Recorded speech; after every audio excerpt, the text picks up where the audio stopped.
因为风台影响，台中是落规暝雨，伫海线地区为透早6点到8点连续落2点钟的大雨，瞬间的大雨造成沙鹿地区咧淹大水，水咧淹差不多半个仔悬，大路咧变成水路，要一条巷内差不多咧20户人家厝，水拢淹入去到厝内，积水差不多到骹肚，这居民赶紧用物件拢顶咧算头悬。有一台半年的这个冰箱呢，因为伤重，袂赴搬浸伫水内，或者住户呢要靠无目屎。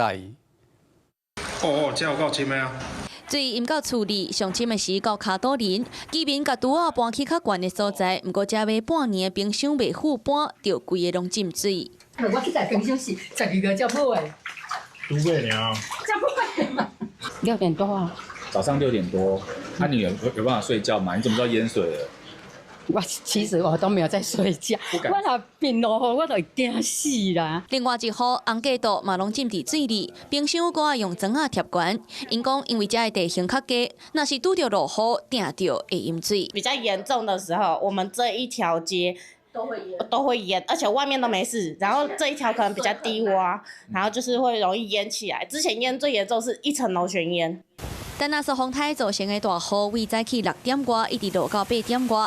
台中沙鹿中山路的一条巷仔内底大约大20户，是透早精神发现门口变做一条河，根本无法度出去。每次台风来一下很大，就是会这样。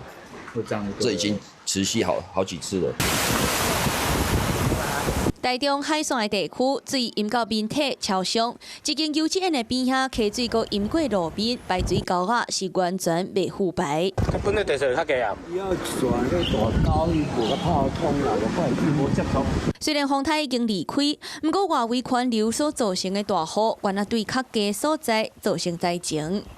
Hello， 大家好，我是林依文。想要抢先掌握最及时的新闻资讯吗？赶快订阅、按赞、开启小铃铛，锁定华视新闻的 YouTube 频道。